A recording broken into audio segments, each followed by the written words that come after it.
اعوذ باللہ من الشیطان اللعین الرجیم بسم اللہ الرحمن الرحیم الحمد للہ وکفا وسلام علی عبادہ الذین اصطفیٰ. درود بھیجئے محمد وعلی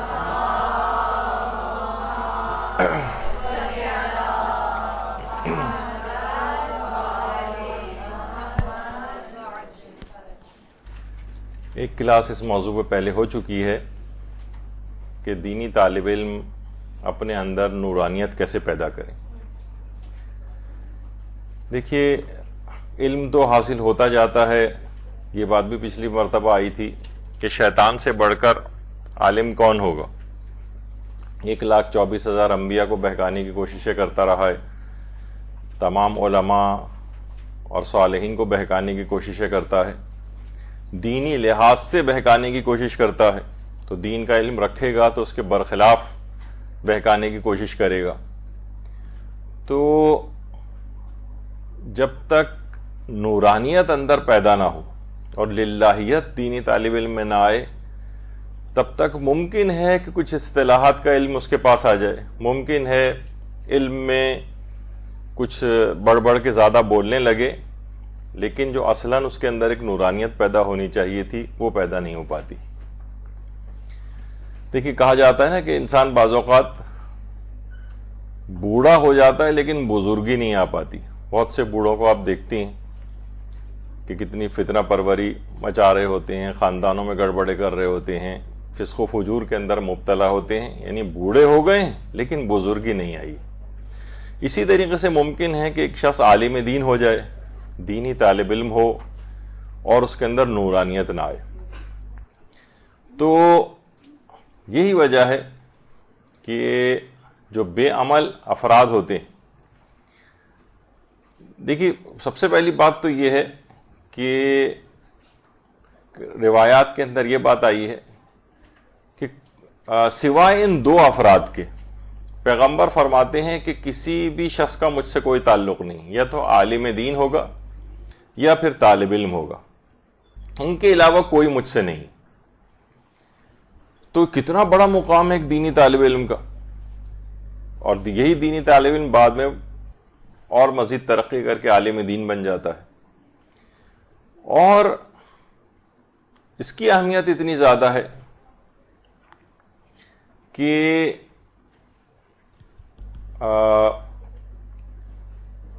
کون سا والا، سب سے پہلے تو دماغ میں یہی سوال اٹھتا ہے نا کہ آخر کون سا علم جو ہے وہ، اکثر لوگ ہم یہ دیکھتے ہیں کہ جب بھی علم کی کے لحاظ سے بات ہو رہی ہوتی ہے تو سب سے پہلا یہ سوال ہوتا ہے کہ کیا اہمیت کس کی زیادہ ہے، دینی علم کی یا دنیاوی علم کی. دیکھ، تو سب سے پہلے تو یہ بات یاد رکھ لیجئے کہ ہر وہ چیز جو قربتاً اللہ حاصل کی جائے اور جس کا مقصد اللہ کی خوشنودی حاصل کرنا ہو، وہ دینی علم ہے، خواہ وہ بظاہر کی اتنا ہی دنیا کا علم کیوں نہ نظر آ رہا ہو. اور اس کے مقابلے میں ہر وہ چیز دنیاوی شمار ہوگی، غیر خدا والی شمار ہوگی کہ جس میں للہیت نہ ہو، اللہ کی طرف انسان کا دماغ نہ جائے بلکہ اس کا مقصد دنیا کا حصول ہو، تو وہ خواہ بظاہر دینی علم ہی کیوں نہ نظر آئے، وہ دینی علم وہ اللہ کے لیے شمار نہیں ہوگا. لیکن جو اصل دینی علم ہے، آیت اللہ ناصر مکارم شیرازی بھی یہی بات اپنے فتوے کے اندر فرماتے ہیں جو آپ کے سامنے ہے اس وقت، کہ زیادہ موجودہ حالات میں جو دینی علوم ہے یہ مقدم ہے. وجہ اس کی ہے کہ جتنی بڑی تعداد کے اندر، اب مثلا آپ کہیں گے بھائی ڈاکٹری بھی تو کرنا ضروری ہے، تو اتنی بڑی تعداد میں ڈاکٹرز موجود ہیں کہ معاشرے کا نظام کو کوئی خطرہ نہیں. انجینئر اتنی بڑی تعداد میں موجود ہیں کہ بے روزگاری کی حد تک معاملہ گیا ہوا ہے، معاشرے کو اتنی زیادہ ضرورت نہیں. اسی طریقے سے اور جو فیلڈز ہیں، لیکن دینی علوم کے اندر ہمیں نظر آتا ہے کہ بہت کم ہے. کسی بھی علاقے کے اندر جائیں، ہر شخص کے کتنے انفرادی مسائل ہوتے ہیں، ہزاروں مسئلے ہوتے ہیں، ہر وقت ان کو پوچھنے کی ضرورت پیش آتی ہے. اتنی بڑی تعداد میں علماء کی تعداد نہیں. تو موجودہ جو زمانہ ہے چل رہا ہے، اور ظاہر ہے کہ ایسا نہیں ہے کہ کوئی اگر دینی علم حاصل کرنے جائے گا تو دنیاوی علوم کو پورا چھوڑ دے گا. آپ اپنی تمام اسکول، کالج، یونیورسٹیز، اپنی جابز کے ساتھ بھی انسان اتنا دینی علم حاصل کر سکتا ہے جتنی شریعت اسلام کے نزدیک وہ چیز واجب ہے اس کے لیے. تو یہ بڑی اہم بات ہے. اور دیکھیے اس کے اندر عمر کی بھی کوئی قید نہیں ہے، عمر کی. ویسے کہا جاتا ہے کہ جوانی کا دور سب سے بہترین ہے علم دین حاصل کرنے کے لیے، لیکن ادھیڑ عمری میں بھی کوئی حاصل کر سکتا ہے، بڑھاپے میں بھی حاصل کر سکتا ہے، لیکن عام طور پر اس زمانے میں حالات اتنے خراب ہو چکے ہوتے ہیں، صحت کے اعتبار سے مسائل ہوتے ہیں، دیگر چیزوں کے حافظے کے اعتبار سے مسائل ہوتے ہیں. تو سب سے بہترین دور جو ہے یہ جوانی کا دور شمار ہوتا ہے، اور خاص طور پر وہ افراد یا خاص طور پہ وہ خواتین کہ جن کی ابھی شادیاں نہیں ہوئی، ان کے لیے تو یہ گولڈن پیریڈ شمار ہوتا ہے، گولڈن. تو اس لحاظ سے وجہ اس کی ایک تو یہ بھی بنتی ہے کہ جو بھی شخص جوانی کے دنوں میں علم حاصل کرتا ہے تو وہ پتھر پہ نقش کی طرح سے ہوتا ہے، جس طرح پتھر کے اوپر لکیر ہوتی ہے نا، اس طرح سے اس کے دل پر جم جاتا ہے. اور بوڑھا کا علم حاصل کرنا ایسے جیسے سمندر کے اوپر کوئی تحریر، یعنی پانی کے اوپر اگر آپ کوئی تحریر بھی لکھیں تو وہ کہاں رہ پائے گی، تھوڑی دیر کے اندر ہی وہ مٹ جاتی ہے.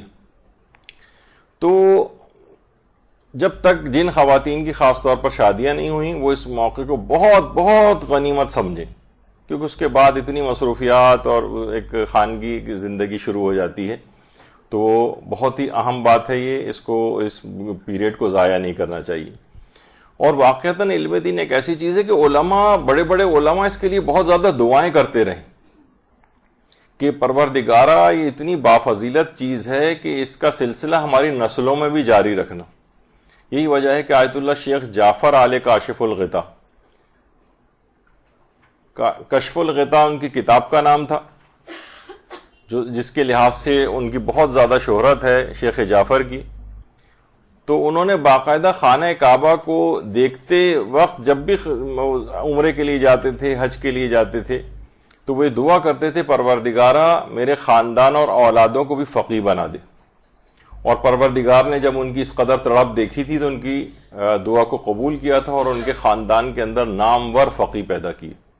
یعنی اتنی اہم چیز ہے علم دین کے حوالے سے کہ علماء باقاعدہ اس کے لیے تڑپ کر دعائیں کرتے رہیں. اور ہمارے ہاں اتنی زیادہ بے توجہی علم دین کے معاملے میں ہوتی ہے کہ جو کچھ نہ کر پائے اور بالکل پھسڈی طالب علم ہو اس کو سوچتے ہیں بھائی چلو اس کو مولوی بنا دیا جائے. ورنہ کوئی میڈیکل کالج میں ہو، کوئی انجینئرنگ یونیورسٹی میں ہو، کسی کا مثلا بزنس ایڈمنسٹریشن کے کسی ادارے کے اندر داخلہ ہو گیا ہو، تو پھر کہاں وہ علم دین وغیرہ کے اندر اس ایک حقارت کا ایک احساس ہوتا ہے. دونوں کو ساتھ بٹھا دیں کہ یہ دینی طالب علم ہے اور یہ جناب علی میڈیکل کالجیں پڑھتی ہیں، تو اس سے لوگوں کو پتہ چل جائے گا کہ آپ کو وہ بالکل پھسڈی سمجھا جائے گا اور ان کو جو ہے کوئی خلائی مخلوق سمجھا جائے گا. تو بہرحال تو علماء اس طرح سے اس سلسلے کو جاری رکھتے ہیں، دعائیں کرتے ہیں اور اپنی پوری زندگی اس طرح سے تبلیغات وغیرہ کے اندر لگاتے ہیں کہ آیت اللہ شیخ جواد تبریزی اب تو خیر مرحوم ہو گئے، لیکن کبھی بھی اپنے درس کا نہ صرف پڑھانے کا ناغہ نہیں کرتے تھے، شدید بیماری میں بھی ملتا ہے ان کے حالات میں کبھی انہوں نے تعطیل نہیں کی اور بیماری کے دوران بھی پڑھانے آتے تھے. بلکہ ایک طالب علم کہتے ہیں ایک دن شدید برف باری ہو رہی تھی، حتیٰ کہ یعنی واقعے میں یہ کہ شاگرد تک پریشان تھے کہ اس میں درس پڑھنے جائیں یا نہیں، لیکن یہی آیت اللہ شیخ جواد تبریزی برف باری میں برف کے اوپر چلتے ہوئے ہاتھ میں وسائل الشیعہ لیتے ہوئے مسجد اعظم کی طرف لوگوں کو جاتے نظر آئے. یہ تمام مراجع کا سلسلہ ہے. آیت اللہ وحید خراسانی آپ کو پتہ ہے کہ تقریباً 100 سال کی عمر کے قریب پہنچ گئے ہیں. اب کہیں جا کر ان کا کچھ ہی عرصے پہلے درس سے خارج اب جا کر معطل ہوا ہے، یعنی اب واقعتاً اس قابل نہیں رہے کہ ورنہ وہ اب بس میں اپنے بیٹے کے ساتھ بیٹھ کر درس خارج کے لیے آیا کرتے تھے اور اس کے بعد اتنی عمر میں بھی. تو یہ بہرحال ایک ایسی چیز ہے کہ انسان علم مسلسل حاصل کرتا جائے اور ایسی اس کے اندر اخلاص کی صفت پیدا ہو جائے تو اس کے اندر واقعتاً نورانیت پیدا ہو ہی جاتی. اچھا، نورانیت اس لحاظ سے پیدا کرنے کی کچھ الگ سے بھی اعمال روایات میں بتائے گئے ہیں جو ہمارے پیغمبر اسلام ختمی مرتبہ صلی اللہ علیہ وآلہ وسلم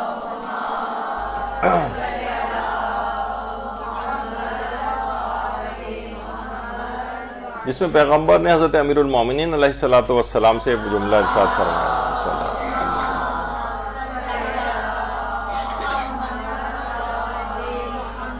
کہ اے علی 5 چیزیں دل کو نورانی بناتی.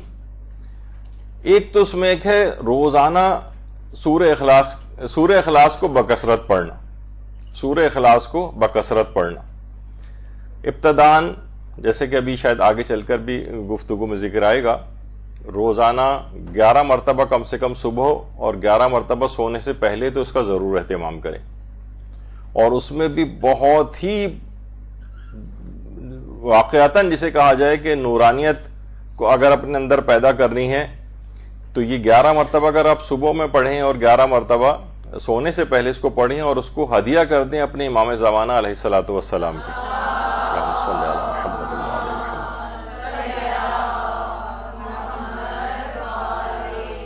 تو اس سے آیت اللہ وحید خراسانی بات بیان فرماتے ہیں کہ اس کا اس طرح سے پڑھنا اور امام زمانہ کو ہدیہ کرنا یہ یعنی بہت ہی عظیم مقام آپ کو دلوائے گا۔ اور دوسری چیز ہے کم کھانا، اس کی بھی بہت، ویسے تو انسان جتنی بھی اپنی جسمانی نیڈ ہو اس کے مطابق کھا سکتا ہے، لیکن اس سے کچھ بھوک کم رکھ کے اگر کھائے تو پرخوری وغیرہ سے ویسے بھی آدمی ذرا کن ذہن ہوتا ہے، سارا بلڈ سپلائی پیٹ کی جانب ہو جاتی ہے، دماغ کو خون کی سپلائی اس وقت کم پہنچتی ہے جب بھی آپ کو کھانا کھانے کے بعد غنودگی وغیرہ محسوس ہوتی ہے، اور ہر وقت پیٹ انسان کا بھرا ہی رہے تو پھر وہ کن ذہنی اور شقاوت اور سخت دلی وغیرہ پیدا ہوتی ہے۔ تو دوسری چیز یہ ہے کہ جو نورانیت بناتی ہے، نورانیت پیدا کرتی ہے، وہ ہے کم کھانا۔ تیسری چیز ہے علماء کی ہم نشینی۔ اچھا، علماء کی ہم نشینی ایک تو فزیکلی بھی ظاہر ہوتا ہے کہ مثلا علماء کے پاس جا رہے ہیں، بیٹھ رہے ہیں، لیکن خواتین کے اعتبار سے اگر ہم گفتگو کریں تو اس میں ان کے پاس اتنے مواقع نہیں ہوتے، لیکن اب گویا علماء خود ہی آپ کے پاس سوشل میڈیا کے تھرو اور دیگر یعنی علماء کی ہم نشینی کے سے مراد یہ تھوڑی نہیں کہ بس ان کے ساتھ صرف بیٹھے کے کرنی ہے، علم حاصل کرنا ہی مراد ہوگا، ظاہر ہے کہ جب ہی نورانیت پیدا ہوگی۔ تو یہ تو گھر بیٹھے تمام عالم آپ کے موبائل فون کے اندر اور آپ کے لیپ ٹاپ اور اس کے اندر ہی موجود ہیں، اور ان سے علماء سے ہم نشینی سے انداز سے پیدا، بڑے بڑے علماء اور مراجع کے درس وغیرہ، بلکہ اب تو ترجمہ شدہ آپ کو کلپس وغیرہ بھی مل جاتے ہیں۔ تو اس لحاظ سے مثلا اگر آپ وسائل الشیعہ کا مطالعہ کر رہی ہیں یا مثلا آیت اللہ دست غیب شیرازی کی کتاب کا مطالعہ کر رہی ہیں، تو گویا اس وقت آپ آیت اللہ دست غیب شیرازی آپ کو درس دے رہے ہیں، آپ ان کی کتاب پڑھنا گویا ان کی علماء ہی کی ہم نشینی۔ تو یہ کچھ چیزیں ایسی ہیں، اور اس کے علاوہ یہ ہے کہ جیسے کہ ابھی آگے چل کر تذکرہ بھی آئے گا، نماز شب کی ادائیگی، یہ چوتھی چیز ہے، نماز شب کی ادائیگی۔ تو نماز شب کی ادائیگی یہ بھی اگر روزانہ طالب علم اپنا رکھے اور 11 رکعت نہیں پڑھ سکے تو 3 رکعت سے ابتدا کرے، اس کے بعد 1 رکعت، اگر 3 بھی ممکن نہیں ہے تو 1 رکعت سے بھی ابتدا کر سکتا ہے، لیکن 1، 3 اور پھر اس کے بعد بہرحال پورا فائدے 11 رکعت کو پڑھنے سے ہی حاصل ہوں گے۔ بہت مشکل اگر کسی کو لگ رہا ہے، حالانکہ مشکل لگنا نہیں چاہیے، آیت اللہ سیستانی وغیرہ کے نزدیک تو دیکھیں کتنی آسانی ہے کہ نماز عشاء کے فوراً بعد بھی آپ نماز شب پڑھ سکتی ہیں، ان کے نزدیک وقت شروع ہو جاتا ہے، چلتے پھرتے آپ پڑھ سکتی ہیں، گاڑی چلاتے وقت جو ہے وہ مثلا ڈرائیو پہ آپ کہیں جا رہی ہیں اس وقت پڑھ سکتی ہیں، یعنی بیٹھے بیٹھے پڑھ سکتی ہیں، بس قبلہ رخ ہو گئے اور بیٹھے ہوئے ہیں، آپ کوئی کتاب پڑھ رہی ہیں، کچھ ہے ہاتھ میں، آپ قبلہ رخ ہوئیں اور بیٹھے بیٹھے جو ہے وہ نماز شب پڑھ لیں، رکوع اور سجدہ سر کے اشارے سے انجام دے لیں۔ تو یہ ایک ایسی چیز ہے۔ پھر ہے 5ویں چیز مسجد کی طرف جانا، مسجد کی طرف چل کر جانا۔ اس میں یقیناً نورانیت ہے، لیکن اب آپ خواتین کے لیے بھی ویسے کوئی ممانعت تو نہیں کہ وہ مسجد جو ہے وہ نہیں جا سکتی، لیکن یہاں پر ہمارے ہاں اس طرح کے نہیں ہیں حالات، خواتین کا اس طرح سے انتظام نہیں ہو پاتا حجاب کے اعتبار سے۔ تو میرے اعتبار سے تو انشاءاللہ مدرسے چل کر آنا کم و بیش ویسے ہی ثواب آپ کو دلوا سکتا ہے، بلکہ ممکن ہے کہ شاید زیادہ ہی ہو جائے۔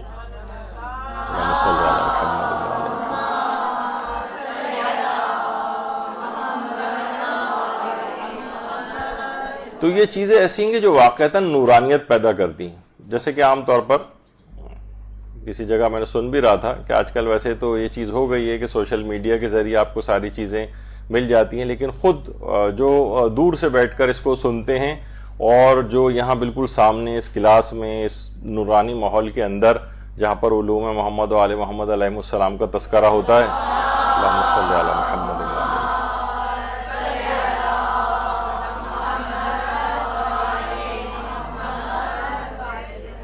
تو دونوں کی نورانیت جو ہے اس میں بہت فرق ہو جاتا ہے. اس کے اندر بھی یقیناً فائدے لوگ اٹھاتے ہیں، لیکن یہ کہ جو بنفس نفیس تو اکثر علماء تو بلکہ جہاں لائیو سٹریمنگ وغیرہ کے ذریعے جو تقاریر اور مجالس ہوتی ہیں تو کچھ جو بزرگ علماء ہیں وہ بند بھی کروا دیتے ہیں اس کو، کہ یہ چیزیں کہیں ایسا نہ ہو کہ اتنی بڑھ جائیں کہ آپ کی امام بارگاہوں کو ویران کر دیں.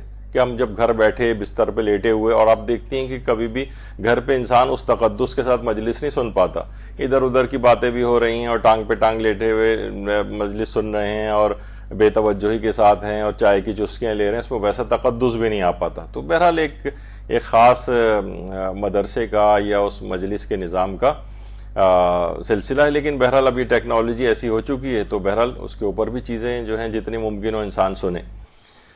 اچھا، اب طالب علم کے اعتبار سے جو ایک بہت اہم چیز ہے، کہ عام طور پر ہم یہ دیکھتے ہیں کہ طالب علموں کے اندر بلند ہمتی نہیں آ پاتی اور وہ اپنا ہدف کوئی بڑا نہیں رکھتے. یعنی کوئی بڑا ہدف ہو، بڑا ویژن ہو، بڑا ٹارگٹ ہو کہ مجھے جو ہے وہ کیا بننا ہے. تو آج کل ہم دیکھتے ہیں کہ کوئی محنت کا کوئی خاص جذبہ طالب علموں میں نہیں نظر آتا، کوئی بلند ہمتی نہیں نظر آتی، کوئی بڑا ٹارگٹ نہیں ہے.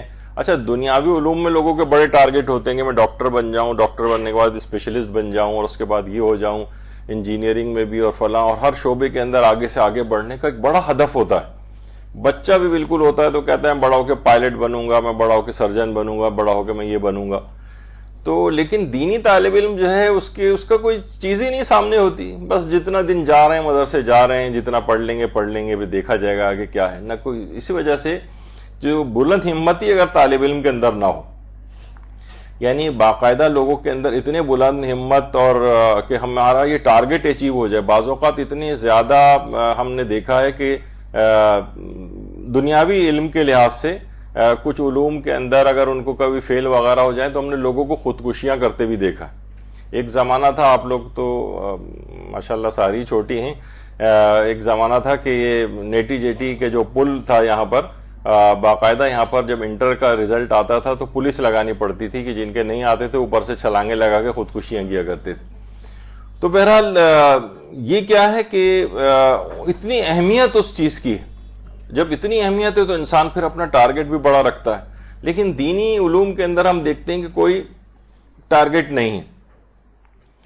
اور ایک بات اور یاد رکھ لیجئے، یہ تن آسانی اور سہولیات جتنی زیادہ بڑھتی چلی جاتی، یعنی راحت جسمانی کے ساتھ اگر آپ چاہیں کہ بس ہر وقت میں بالکل آئیڈیل کنڈیشنز مجھے ملتی رہیں تو میں دینی علم حاصل کروں گی، ورنہ نہیں اس طرح سے حاصل کر پاؤں گی.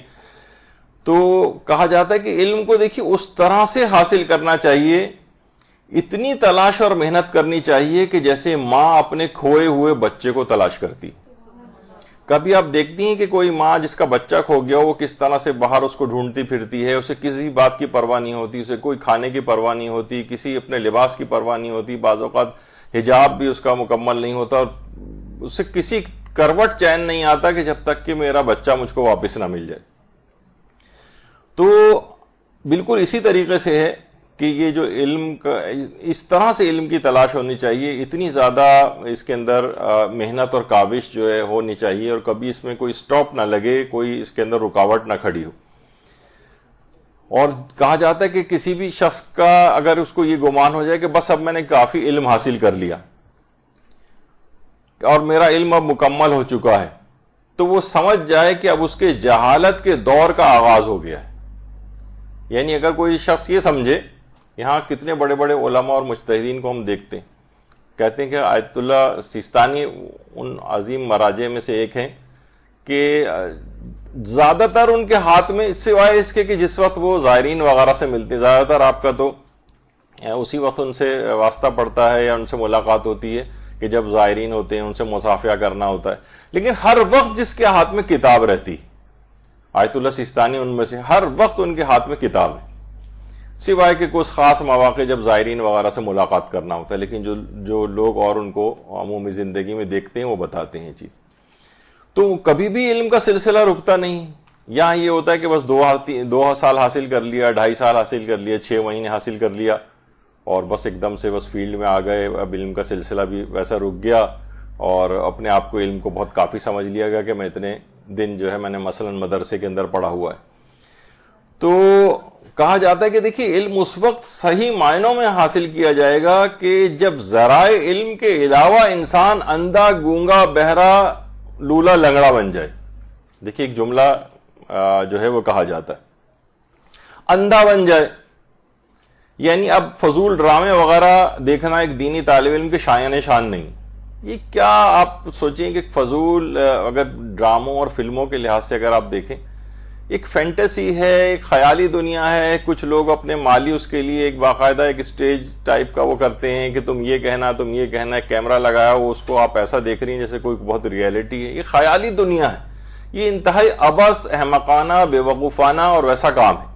اگر آپ ذرا سا وہ کریں اور یہاں پر کروڑوں کی تعداد کے اندر جو ہے وہ ڈرامے جو ہے وہ ویورشپ کے اعتبار سے دیکھے جا رہے ہیں تو یہ انتہائی تو کہا جاتا ہے کہ حقیقی طور پر جو دینی طالب علم ہے کم سے وہ ایسا ہے کہ جو اندھا گونگا بہرا لولا لنگڑا ہو جائے. لیکن کس معنوں میں اندھا ہو جائے کہ فضول چیزیں مجھے کچھ نہیں دیکھنی، تب وہ اس میں کچھ نورانیت پیدا ہوگی اور علم حاصل جو ہے وہ کرے گا.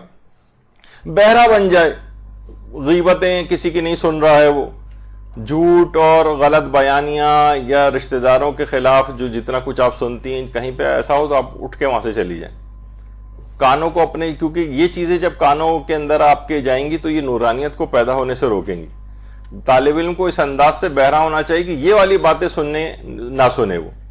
اسی طریقے سے مثلا گونگا ہو جائے، اب زبان سے غیبتیں نہیں ہونی چاہیے، جھوٹ نہیں ہونا چاہیے، الزام تراشی نہیں ہونی چاہیے، اس لحاظ سے گونگا بن جائے. لنگڑا بن جائے، فضول قسم کی جو تقریبات ہیں، مہندیاں اور مانجے اور فسق و فجور کی محفلیں اور مکس گیدرنگ اور یہ اس طرح کی جو چیزیں جہاں پر ہوتی ہیں کچھ لوگوں سے باتیں سننی پڑیں گی تو کیا ہو گیا؟ آپ کو تو ایک بڑا ہدف اور مقام کو حاصل کرنا ہے. یا ایسی صرف تقریبات اور وہ دیکھیں جہاں پر اس قسم کی چیزیں نہ ہوں یا اس کو رکوانے کی کوشش کریں بغیر کسی لڑائی اور جھگڑے کے سمجھا کے. تو اس لحاظ سے یہ ان تمام چیزوں سے جب ایک دینی طالب علم معذور ہو جائے گا، اندھا گونگا بہرا لنگڑا اس انداز سے ہو جائے گا کہ یہ چیزیں، تو پھر اس کے اندر حقیقی طور پر ایک نورانیت آئے گی اور وہ اس کی روح اتنی ہی سالم ہوتی چلی جائے گی. ورنہ بظاہر یہ سب چیزیں اس کے ہاتھ پاؤں سب کچھ نظر آ رہے ہیں لیکن اس کی روح بیمار ہوتی چلی جا رہی ہے، روح اندھی ہو رہی ہے، روح بہری ہو رہی ہے، روح لنگڑی ہو رہی ہے، جو ہے روح گونگی ہوئی چلی جا رہی ہے. تو اس سے بہتر ہے کہ انسان ان چیزوں سے اپنے آپ کو بچا کر جو ہے وہ نورانیت پیدا کرے. جتنا ان سے وقت بچے اس کو اپنی تعلیم کے اوپر لگائے، تب اس میں نورانیت پیدا ہوگی. آیت اللہ بہجت کے پاس ایک طالب علم آیا جس نے کہا کہ آغا میں 27 سال کا ہو چکا ہوں، میں بہترین طریقے سے علم کیسے حاصل کروں؟ عمر میری 27 سال ہو چکی ہے، میں نے بہت پہلے سے تو حاصل نہیں کیا، میرے پاس اتنا وقت بھی نہیں ہے. یعنی 27 سال کا بھی ان کے پاس یہ بات آ کر کہہ رہا ہے. تو آیت اللہ بہجت نے اس سے کہا کہ اگر تم واقعتاً علم حاصل کرنا چاہتے ہو بہترین طریقے سے تو پہلی بات اس کے اندر یہ ہے کہ تم جب بھی کوئی تمہارے دماغ میں سوال اٹھے یا کوئی بھی چیز پڑھ رہے ہو تو اس کے سوالات یعنی سارے نوٹ کرو اور اس کے بعد اپنے استاد سے کسی صاحب علم سے اس کے جواب پوچھو. یعنی اپنے سوالوں کو بالکل ان اٹینڈڈ نہ چھوڑو، یعنی بس دماغ میں سوال ہوا ابھرا کوئی ہمیں لیکن اس کی پرواہ نہیں، تو اس سے تم علم مزید سوال سے سوال حاصل کرتے چلے جاؤ گے. مجھے اچھی طرح یاد ہے جب ابتدائی طور پر حاصل کرنا شروع کیا تھا تو اجتہاد اور تقلید سے متعلق جو ہمارے استاد محترم مولانا صادق حسن صاحب قبلہ، تو اس زمانے میں خیالی سوال بھی بناتا تھا اور وہ شاید تنگ بھی ہو جاتے ہوں گے اس سے. تقریباً 1000 سوال مختلف طریقوں سے جو اجتہاد و تقلید کے متعلق جتنے ممکن ہو سکتے تھے وہ میں نے بنائے، پوچھے اور ایک گرپ حاصل کرنے کی اس میں کوشش کی. تو بہرحال یعنی سوال سے مراد یہ نہیں کہ بس دماغ میں آئے تو نہیں، آپ خود سے سوچ کے سوالات نکالیں. اچھا یہ ایسا ہو جائے تقلید میں تو پھر کیا مسئلہ ہوگا، اور ویسا ہو جائے تو کیا مسئلہ ہوگا، اور ایسا ہو جائے تو کیا مسئلہ ہوگا.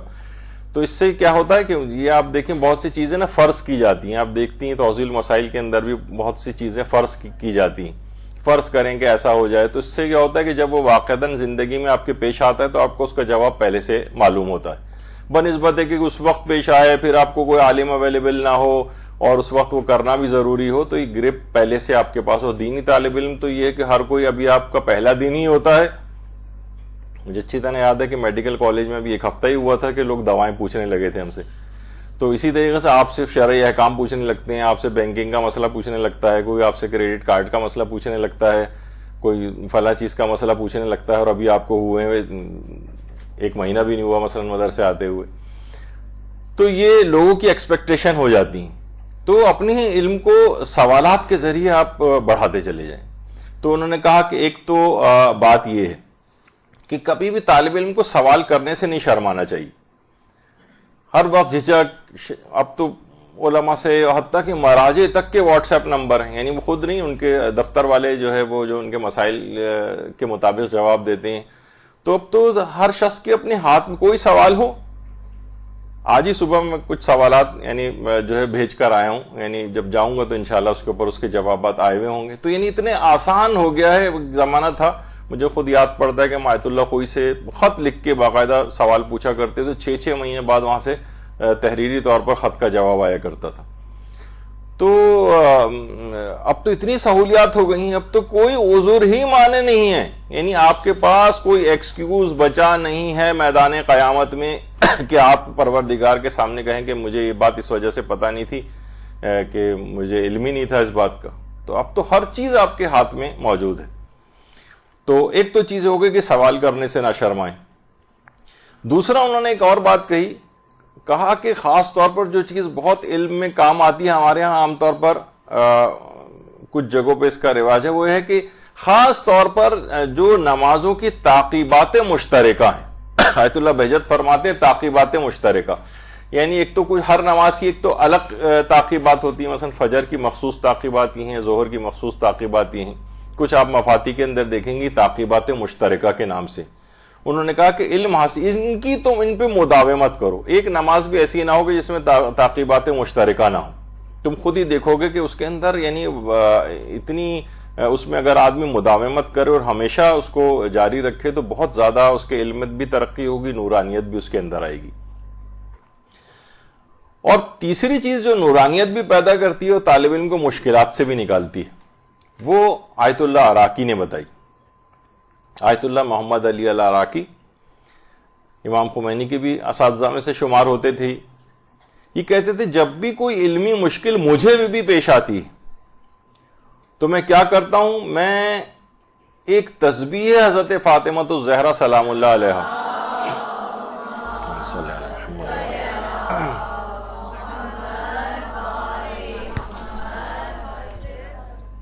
وہ میں 14 معصومین کو ہدیہ کرتا ہوں, تو وہ مشکل فوری طور پر حل ہو جاتی ہے. واقعتاً تسبیح حضرت زہرا کے اندر اتنی زیادہ پاور, اتنی ساری چیزیں اس کے اندر برکتیں اور خیر موجود ہے کہ واقعتاً اس کو طالب علم کو بھی استعمال کرنا چاہیے. ہمارے ہاں تسبیح کا رواج تو ہے پڑھنے کا, لیکن اس کے اندر اس کو اتنے اہتمام سے نہیں پڑھا جاتا ہے, سرسری طریقے سے ایک فارمیلٹی کے طور پہ پڑھا جاتا ہے.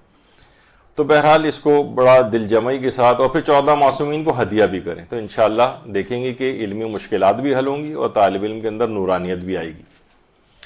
آیت اللہ بہجت سے یہ بات بھی پوچھی گئی تھی کہ کیا کریں کہ ہمارے اندر مسلسل علم و دانش پیدا ہوتا رہے. یہ نہیں کہ مثلا بس کچھ دنوں کے لیے ہوا پھر اس کے بعد یہ سلسلہ رک جائے, مسلسل علم و دانش پیدا کرنے کے لیے.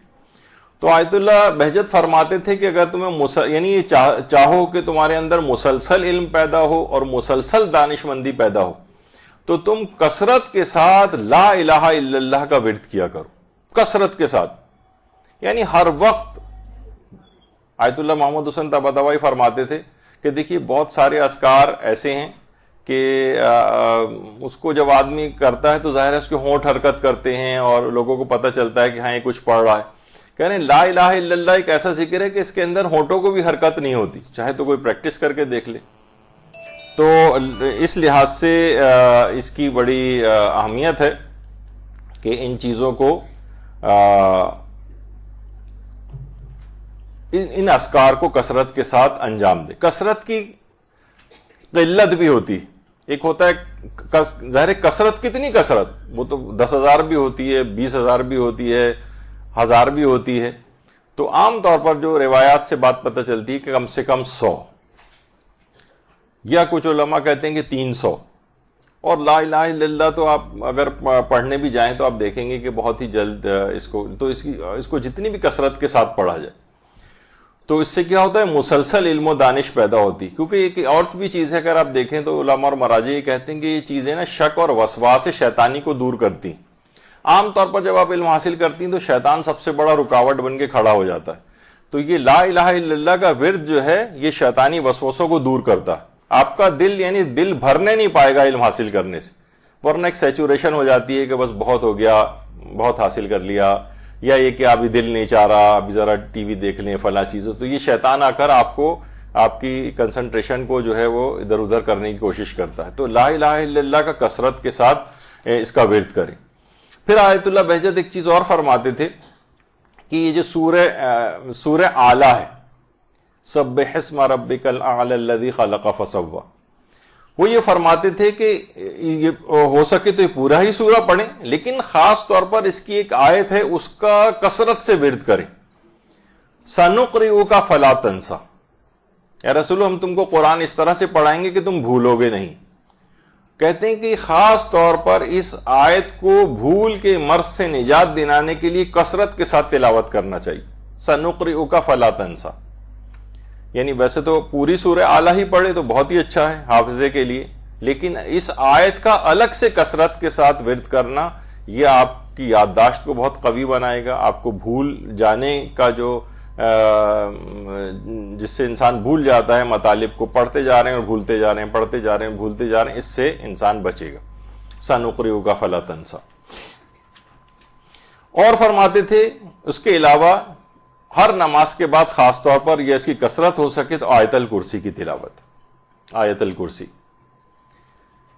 اس میں پھر وہی سوال بار بار اٹھتا ہے کہ جناب آیت الکرسی جو ہے وہ العلی العظیم تک پڑھیں یا ہم فیہا خالدون تک پڑھیں.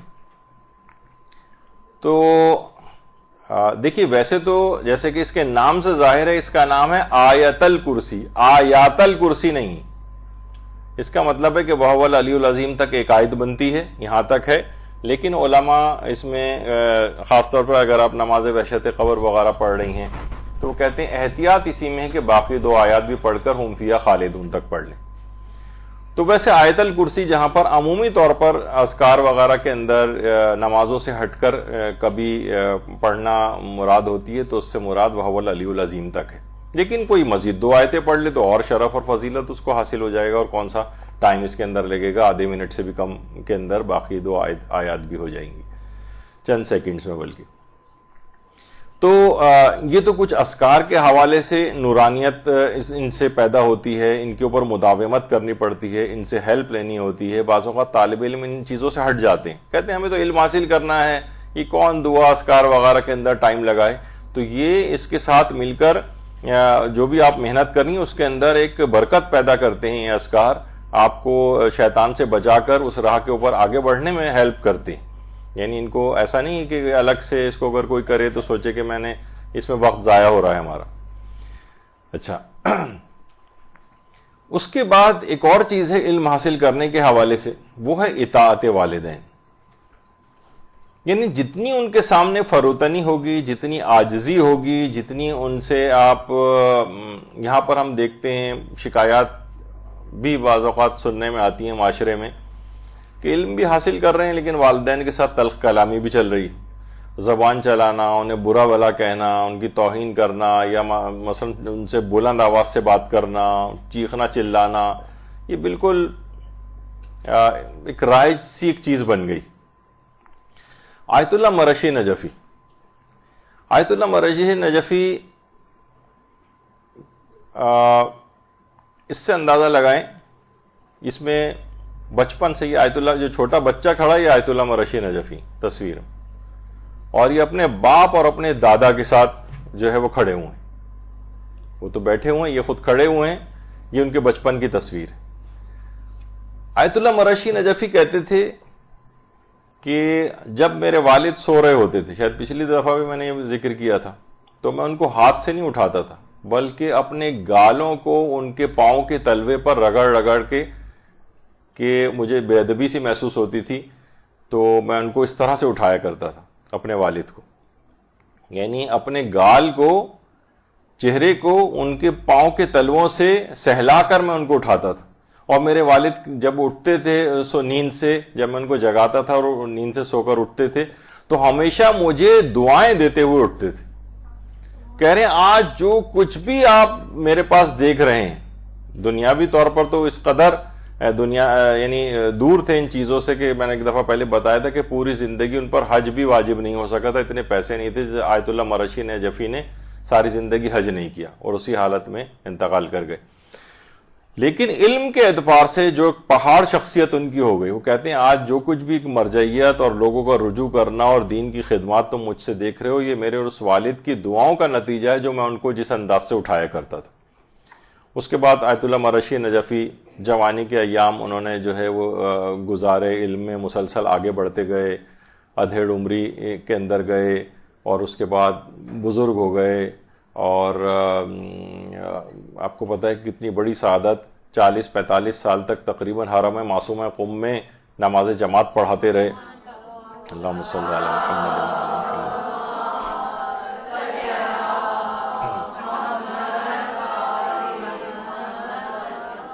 تو فرمایا کہ علم کے حاصل کرنے کے لیے لوگ ان چیزوں کو نظر انداز کرتے ہیں. والدین ہیں، ٹھیک ہے علم تو ہم حاصل کر رہے ہیں، ان سے اگر ہم کچھ تلخ کلامی کر بھی لیں تو کیا فرق پڑتا ہے؟ نہیں، اس سے بہت فرق پڑتا ہے. ایک نورانیت پہ فرق پڑ جاتا ہے، ایک بے برکتی آپ کے علم کے اندر جو ہے وہ آ جاتی ہے.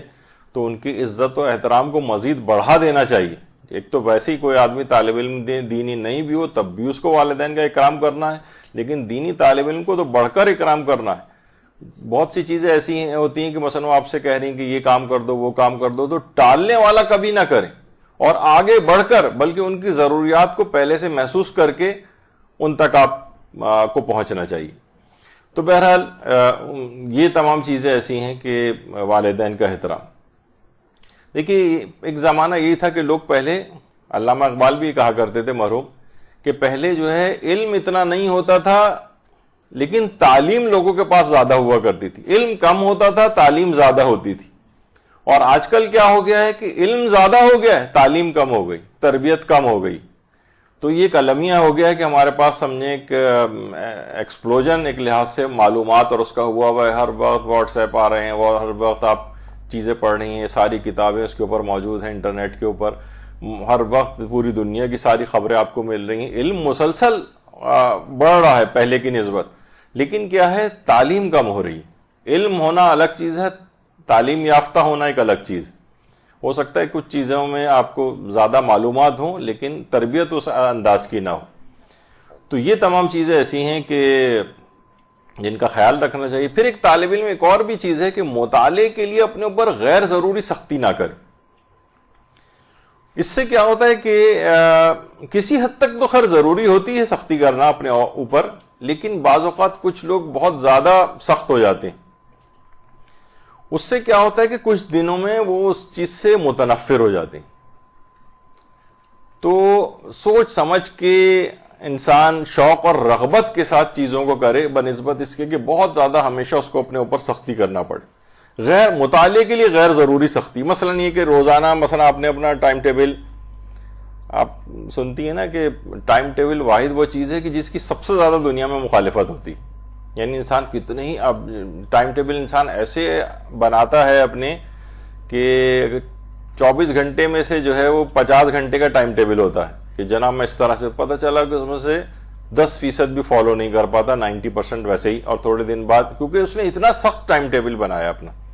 تو مطالعے کے لیے سختی نہ کریں کہ 3 گھنٹہ مجھے لازماً فلاں چیز پڑھنی ہی ہے، 2 گھنٹے پڑھنی ہے. اس سے کیا ہوگا، چند دن تک تو سلسلہ ہوگا لیکن متنفر ہو جائے گا، دل اس کا بھر جائے گا، اپنے اوپر بہت زیادہ جبر اگر کرنا پڑ گیا اس کو. تو کوشش یہ کریں کہ اپنے اوپر اس انداز سے سختی نہ کریں. کچھ چیزیں علماء نے ایسی ہیں جو الگ سے ٹپس کے طور پر بھی بتائی ہیں، وہ ہے کہ لیٹ کر کبھی مطالعہ نہ کریں. اور میڈیکل لحاظ سے بھی ہے کہ آئی سائٹ وغیرہ پہ جو ہے فرق پڑتا ہے. اور کوشش کریں کہ کرسی اور میز پر بیٹھ کر پڑھنے کی عادت ڈالیں. اگر آپ نے باقاعدہ ایک اس پہ تھوڑی انویسٹمنٹ بھی انسان کر دے. بعض اوقات ہوتا ہے نا کہیں بیڈ پہ لیٹے ہوئے پڑھ رہے ہیں کتابیں، ایسے ہی جو ٹی وی کا مانیٹر ہے اس کے پیچھے کتابیں پھنسا کے رکھی ہوئی ہیں، کسی کوئی باقاعدہ کوئی جو ہے وہ جگہ ہی نہیں ہے ان کی. تو کرسی اور میز پر بیٹھ کر پڑھنے سے آپ کا بہت آرگنائزڈ پڑھائی ہوتی ہے، ساری چیزیں آپ کے سامنے ہوتی ہیں. اس پہ بیٹھنے کا بھی ایک خاص طریقہ کار ہے کہ آپ کی کمر کس طرح سے ہونی چاہیے کہ کمفرٹیبل ہو، کمر میں درد نہ ہو جائے. اور اس پہ انسان اپنے کمفرٹ پہ پڑھائی کے اعتبار سے کچھ انویسٹمنٹ بھی کر دے تو کوئی ایسی بات نہیں. ہمارے ہاں عام طور پہ یہ دیکھنے میں آتا ہے کہ بس لوگ سوچتے ہیں کون کرسی میز پہ بیٹھے آرام سے بیڈ پہ لیٹ کے ٹیڑھا میڑھا بھی بیٹھ کے پڑھ کے اپنا کام چلاتے ہیں، لیکن ایسا نہیں ہونا چاہیے. تو یہ تو اس لحاظ سے بات تھی مطالعے کے اعتبار سے کہ بیٹھ کر پڑھنا چاہیے. ایک اور چیز ہے وہ ہے ائمہ سے توسل، کیونکہ ہماری بیسیکلی ہم جو بات کر رہے ہیں وہ یہ کہ طالب علم اپنے اندر نورانیت کیسے پیدا کرے. تو ائمہ سے توسل کے بغیر کبھی بھی وہ علم حاصل نہیں کر سکتا. ائمہ سے توسل، بڑے بڑے علماء مجتہدین جن کی ابھی میں نے یہ تو خیر آیت اللہ بہجت ہیں، یہ اکثر و بیشتر اس طرح سے معصوم قم کے قبر مبارک پہ آیا کرتے تھے. آیت اللہ مرشی نجفی تو روزانہ نماز شب کا جو وقت ہے وہاں 3 ساڑھے 3 بجے کے قریب، یعنی جس وقت اس زمانے میں حرم کے دروازے بند ہو جاتے تھے اور حرم بند ہو جاتا تھا رات کے 12 ساڑھے 12 بجے کے قریب، جس وقت وہ دروازے کھلتے تھے تو سب سے پہلے اندر جانے والوں میں آیت اللہ مرشی نجفی ہوتے تھے 3:30 بجے. اور 45-50 سال تک سے یہ سلسلہ جو رہا ہے، ایک دن بھی ایسا نہیں ہوا کہ یہ سعادت انہیں نہ حاصل ہوئی ہو کہ حرم معصومہ میں داخل ہونے والے سب سے پہلے آدمی وہ ہوتے تھے. تو یہ توسل والی بات ہے، یعنی ائمہ سے توسل کرنا، معصومین سے توسل کرنا، ان عظیم ہستیوں سے توسل کرنا، یعنی انسان ان کے واسطے دے، ان کے حوالے سے اللہ سے جو ہے وہ دعائیں کرے کہ مجھے علم میں آگے سے آگے ان کی مدد شامل حال ہو جائے گی. ان کی شفاعت دیکھیے صرف گناہوں کے سلسلے میں نہیں ہوتی، بلکہ شفاعت نیکیوں کے سلسلے میں بھی، درجات کی بلندی کے سلسلے میں بھی ہوتی. بعض اوقات لوگ سوچتے ہیں کہ مثلا شفاعت تو صرف گناہگاروں کی ہوگی، جیسے کہ وہ نعتوں کے بھی اشعار ہیں نا، مفہوم یہ ہے کہ اس دن قیامت کے روز جو نیکوکار ہیں وہ بھی گناہگاروں کی صف میں آ کے شامل ہو رہے ہوں گے، کیونکہ پیغمبر اسلام مثلا ان کی شفاعت کر رہے ہوں گے. تو شفاعت کے معنی فقط گناہگاروں کے حوالے سے نہیں ہے جیسے کہ لوگوں نے سوچا ہے، بلکہ نیکیوں اور درجات کی بلندی کے لیے بھی شفاعت. مثلا آپ کا درجہ جو ہے وہ جنت میں ہے، اس کو بڑھوانے کے لیے بھی شفاعت، علم میں مزید ترقی کے لیے بھی شفاعت ہے، نورانیت پیدا کرنے کے لیے بھی شفاعت. تو یہ سب چیزیں ایسی ہیں کہ یہ دماغ میں رہنی چاہیے کہ ائمہ سے توسل کیے بغیر ان مقامات کو حاصل نہیں کیا جا سکتا. پھر علماء ایک چیز اور بھی فرماتے ہیں، جیسے کہ خود حافظے کے لیے آیت اللہ شبیری زنجانی فرماتے ہیں آغا نجفی کے لیے جو شیخ تقی اصفہانی کے نام سے تھے، کہ جو حافظے کی کمی سے بڑے پریشان تھے. تو ایک مرتبہ حرم امام حسین گئے اور جب قبر امام حسین پہ نگاہ ڈالی تو تڑپ کر امام حسین سے توسل کیا کہ مولا اگر حافظہ نہ ہوگا تو میں دین کی تبلیغ کیسے کروں گا. کہہ رہے ہیں اسی وقت سے ایسا حافظہ پیدا ہو گیا کہ کتب اربع کی تمام روایات اس طرح سے سند اور متن کے ساتھ حفظ ہوئیں کہ جیسے ان کے سامنے تحریر ہوں. اللہم صلی علی محمد وعلی محمد.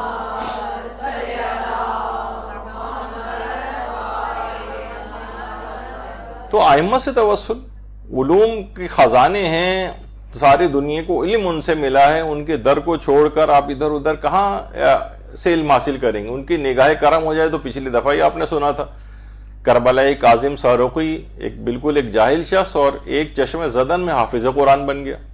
یہ کہہ رہے ہیں کہ مجھے کتب اربع کی صرف سند اور متن کے ساتھ، جس طریقے سے فوٹوگرافک میموری ہوتی ہے، آپ کے سامنے لکھی ہوئی کوئی چیز ہوتی ہے، اس طرح سے مجھے یاد ہو گئی. تو کتنا بڑا مقام انسان جو ہے ان بزرگ شخصیات سے متوسل ہو کے جو ہے وہ حاصل کر سکتا.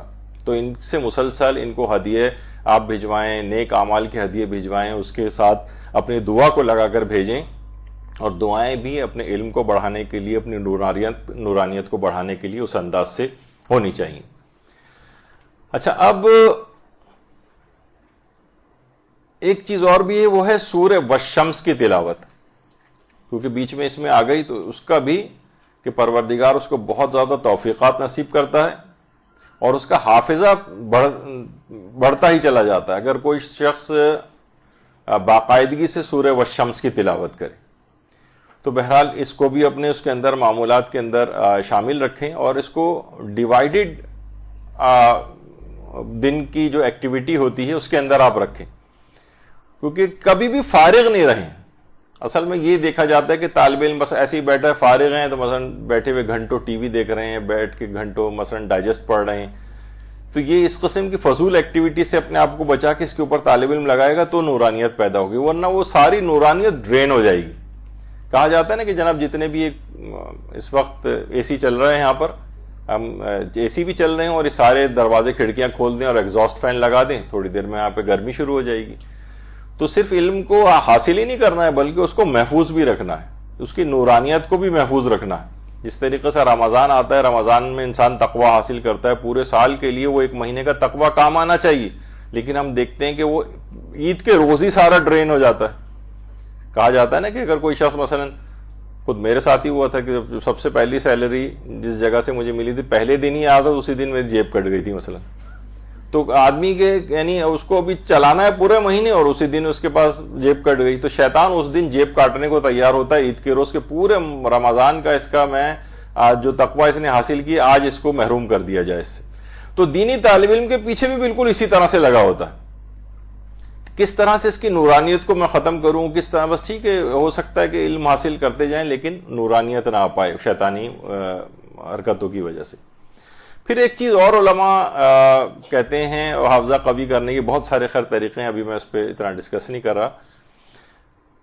دینی طالب علم کو آیت اللہ بہجت خاص طور پر ایک چیز کہتے تھے، وہ پانی اور غذا کے اندر اعتدال، بلکہ اب ظاہر ڈاکٹری اعتبار سے بہت سی چیزیں ایسی ہوتی ہیں کہ دماغوں میں لوگ آج کل ڈاکٹر تو کہتے ہیں پانی زیادہ زیادہ پینا چاہیے۔ آیت اللہ بہجت یہ فرماتے تھے کہ دینی طالب علم پانی کم پیے۔ اچھا، پانی بھی کم اور غذا بھی کم۔ اچھا، پانی کم سے مراد یہ نہیں ہے کہ وہ کوئی ایسی چیز ڈی ہائیڈریشن ہو جائے اور اسپتال وغیرہ جا کے ڈرپیں لگوانی پڑیں اس کو، مقصد ہے کہ کثرت اتنی زیادہ نہ ہو جیسے ہمارے ہاں عام طور پر ہوتا ہے کہ بس پانی پہ پانی، پانی پہ پانی، یا کھانے پہ کھانا جو ہے وہ کھاتے چلے جا رہے ہیں۔ تو وہ کہتے تھے اعتدال کے اندر یہ چیز رہے، بلکہ اعتدال سے ہی رہے، لیکن یہ کہ وہ عام طور پر کمی کی فرمائش کرتے تھے، خاص طور پر جو دستور العمل وغیرہ طالب علم لینے آتے تھے تو وہ کہتے تھے غذا اور پانی کا کم استعمال کرو۔ تو بہرحال یہ چیزیں بھی ہیں۔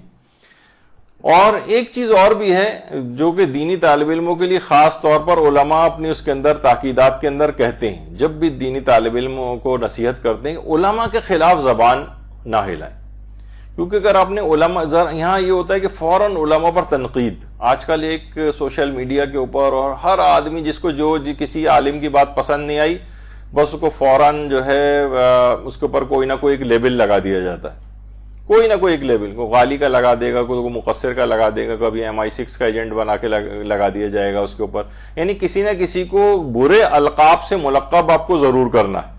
طالب علم اگر ان چکروں کے اندر لگ جائے گا کہ اس کے یعنی تمام علماء کا یکساں اس کو احترام کرنا ہے، کبھی کسی عالم کے خلاف زبان نہ ہلائے، البتہ کوئی بالکل ہی اس سے ہٹ جائے اسلام کے ٹریک سے اور باطل قوتوں کے ہاتھ میں کھیلنے لگے اور لباس علماء بظاہر پہنا ہوا ہو اس نے، اور علماء بھی اس کے خلاف ہوں اس شخص کے، تو پھر لیکن بہرحال دینی طالب علم کو چاہیے کہ اپنے آپ کو ان جھمیلوں جھنجھٹوں سے دور رکھے، کیونکہ ظاہر ہے کہ وہ ابھی ابتدائی اس کے اندر ہوتا ہے، اتنی اس کی معلومات نہیں ہوتی، تو وہ اگر اس طرح سے اس کی زبان کھلنی شروع ہو گئی تو خود بخود ایک بے برکتی اس کے اندر پیدا ہوگی علم کے اندر، اور علم سے دور ہوتا چلا جائے گا۔ جب یہ معمولی سے ایک استاد کے لیے کہا، آپ کو پچھلی مرتبہ بتایا گیا تھا کہ جناب اس سے اتنی بے برکتی ہوتی ہے کہ اس کے علم کی نورانیت ختم ہو جاتی ہے، تو علماء اس سے بھی بڑھ کر حتیٰ کہ مجتہدین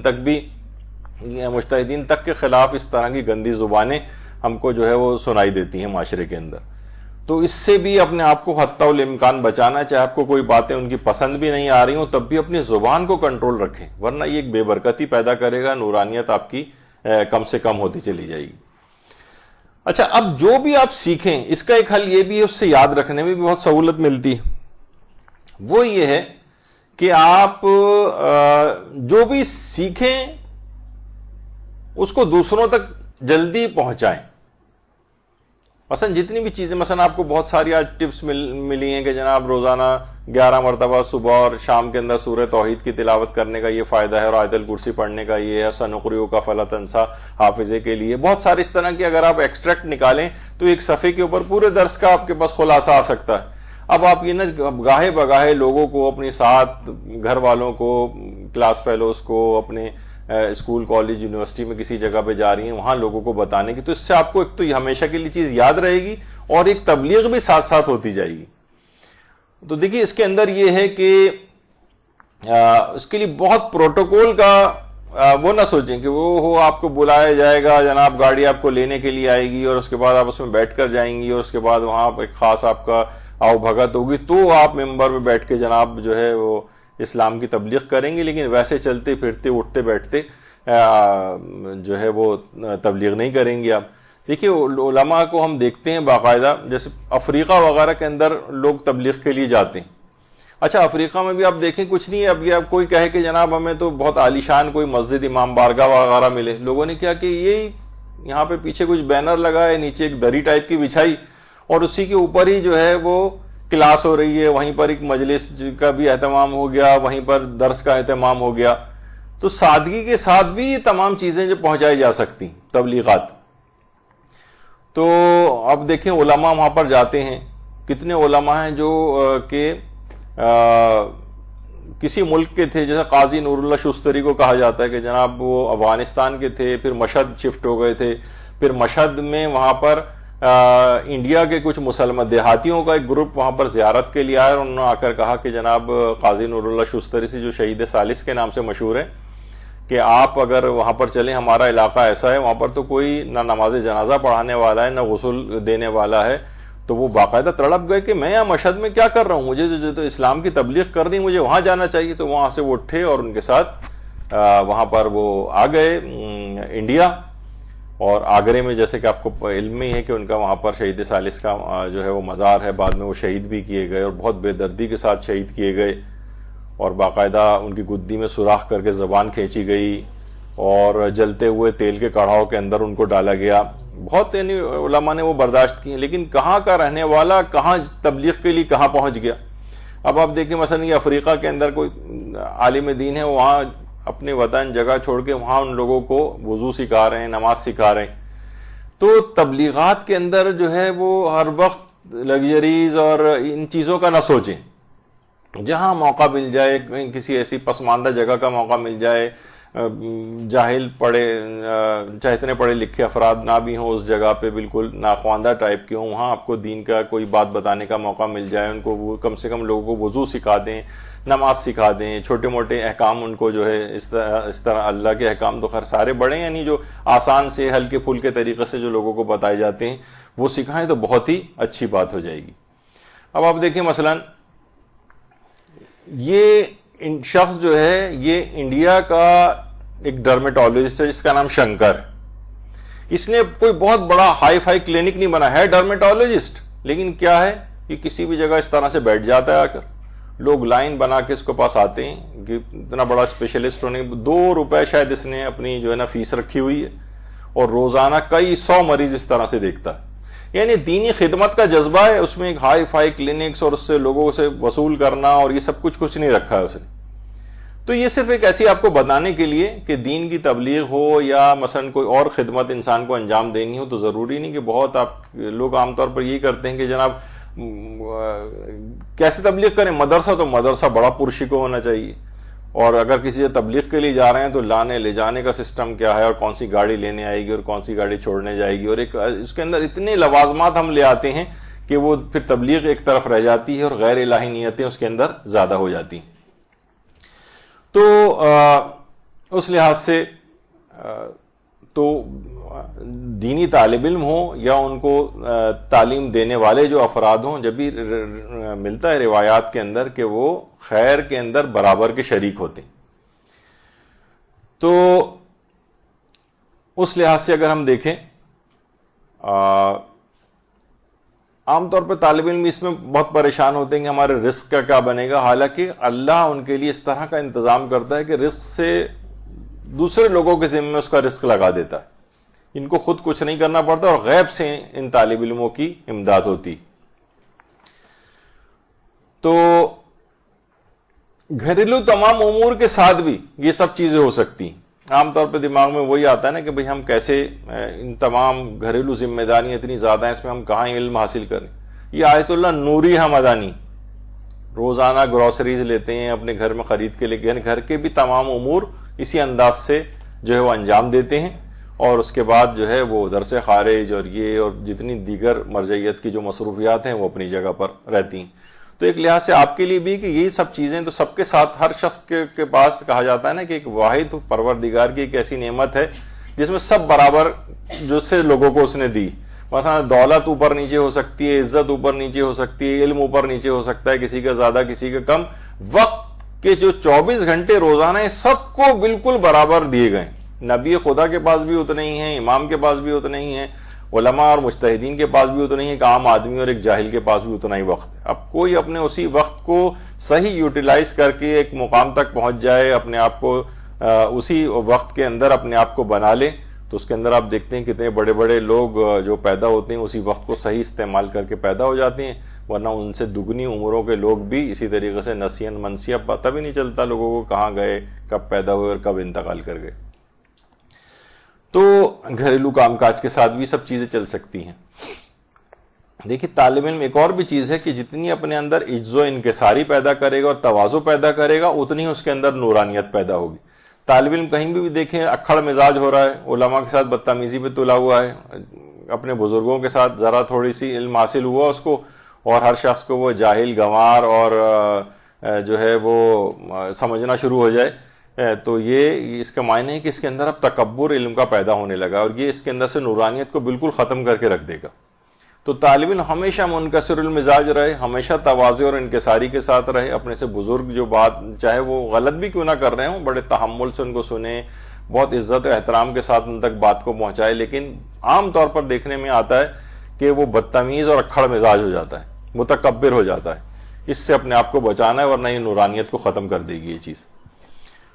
اور خدمت خلق بھی اس کے ساتھ ساتھ کتنے علماء ہیں کہ خدمت خلق بھی ساتھ ساتھ کرتے ہوئے جو ہے وہ نظر آتے ہیں. اگلی چیز یہ ہے کہ جو سب سے اہم ہے اس کے ساتھ تو کوئی چیز نورانیت کا کوئی تصور ہی نہیں ہے اگر گناہوں کو ترک نہ کرے. گناہوں کو ترک نہ کرے. دیکھیے گناہوں کو علماء ایک چیز بڑی اچھی کہتے ہیں کہ گناہ جو ہیں فقط تمنا کرنے سے کچھ نہیں ہوتا جب تک کہ عملی اقدام نہ کیا جائے. مثلا ہر شخص کی تمنا ہے کہ مجھ سے گناہ نہ ہو. جیسے اگر کسی کو خدا نہ خواستہ کوئی مرض لاحق ہو جائے، ٹی بی ہو جائے جیسے کسی کو، اب وہ بیٹھ کے صرف وہ ٹسوے بہاتا رہے، صرف روتا رہے، لوگوں سے شکایتیں کرتا رہے، فون کر کر کے ہر ایک کو اپنی علامتیں بتاتا رہے، کیا اس کا مرض کبھی ٹھیک ہوگا؟ کبھی بھی ٹھیک نہیں ہوگا. بھائی جاؤ ڈاکٹر کے پاس جاؤ، اس سے علاج لو، گولیاں کھانی شروع کرو، چند مہینوں کے اندر تو مکمل صحتیاب ہو جاؤ گے. تو کیا ہے کہ ہم کیا کرتے ہیں، صرف تمنا کرتے ہیں. جیسے ہم نے ایک دفعہ یہاں درس ہوئے تھے تو اس میں ایک بات آئی تھی کہ ہمیں متمنی نہیں ہونا چاہیے، مرید ہونا چاہیے. متمنی کہتے ہیں تمنا کرنے والے کو، خواہش رکھنے والے کو. مرید کہتے ہیں صاحب ارادہ کو. صاحب ارادہ، ارادہ کر لیں کہ میں گناہ نہیں کروں گی، فلاں فلاں واقعی میرے اندر کمی، میں اپنی زبان پہ کنٹرول نہیں رکھ پاتی، میں غصے میں آ جاتی ہوں، یا مثلا میں غیبتیں مجھ سے زیادہ ہوتی ہیں، جھوٹ میں اکثر بول دیتی ہوں، الزام میں اکثر لوگوں کے اوپر لگا دیتی ہوں اپنی زبان کو اس لحاظ سے. تو ہر شخص یا میں حجاب میں کبھی کمی کر دیتی ہوں، تقریبات جاتی ہیں، اس میں تقریبات میں مثلا میک اپ کر کے چلی جاتی ہوں، اپنے آپ کو نہیں روک پاتی، مختلف جو اس طرح کے گناہ ہیں. تو ہر شخص اپنے اندر وہ محسوس کر سکتا ہے کون سے گناہ. تو انسان کو چاہیے کہ اپنے سے عہد کر لے کہ میں یہ فلاں فلاں گناہ تو میرے اندر پایا جاتا ہے، یہ میں مجھ سے نہ ہونے پائے. گناہوں کا ترک. اچھا اس کے لیے بھی کچھ طریقے بھی ہیں جو کہ ابھی تو نہیں، ہمارے ہاں مسلسل اس کے اوپر کئی نشستوں کے اندر گفتگو ہو چکی ہے، گناہوں کو ترک کیسے کریں. اس میں یہ ہے کہ کچھ چیزیں ایسی ہیں جو اسلامی طریقے کار ہیں. مثلا آپ یہ کہتے ہیں کہ اگر فلاں دوبارہ مجھ سے اگر غیبت ہوئی تو مثلا میں 1 مہینے تک پوری پابندی کے ساتھ 11 رکعت نماز شب ضرور پڑھوں گی. اگر بالفرض اگر آپ یعنی آپ نظر کر لیں, قسم کھا لیں, عہد کر لیں کہ میں یہ کام کروں گی. اگر مجھ سے غیبت دوبارہ ہوئی تو میں ختم قرآن پورا کروں گی. یا مثلا اگر مجھ سے فلاں گناہ دوبارہ ہو گیا, بے حجابی کا ہو گیا یا کوئی اور گناہ ہو گیا, تو میں اتنا صدقہ دینے کی نظر مان لیں گے جو آپ کی طبیعت پر شاق گزرے. مثلا میں 5,000 روپے صدقہ دوں گی, مثلا میں ویسے ہی کہہ رہا. تو اگرچہ وہ اچھا جب اتنی اماؤنٹ جیب سے نکلے گی نا آپ کی, تو 1 دفعہ ہوگی, 2 دفعہ ہوگی, تیسری دفعہ لازمی آپ رک جائیں گی, لازمی رک جائیں گی. تو دیکھیے شیطان کا بھی دیکھیے ہر بھائی, امام خمینی بڑا اچھا کہتے تھے کہ آپ دیکھتی ہیں کہ شیطان کیا کرتا ہے کہ آپ کو وضو میں وسوسوں میں مبتلا کرتا ہے, شک ڈالتا ہے, آپ کو بار بار وضو کرواتا رہے گا, نمازیں بار بار پڑھواتا رہے گا. لیکن امام خمینی بڑا اچھا جملہ فرماتے تھے, مالیات میں شک نہیں آنے دیتا.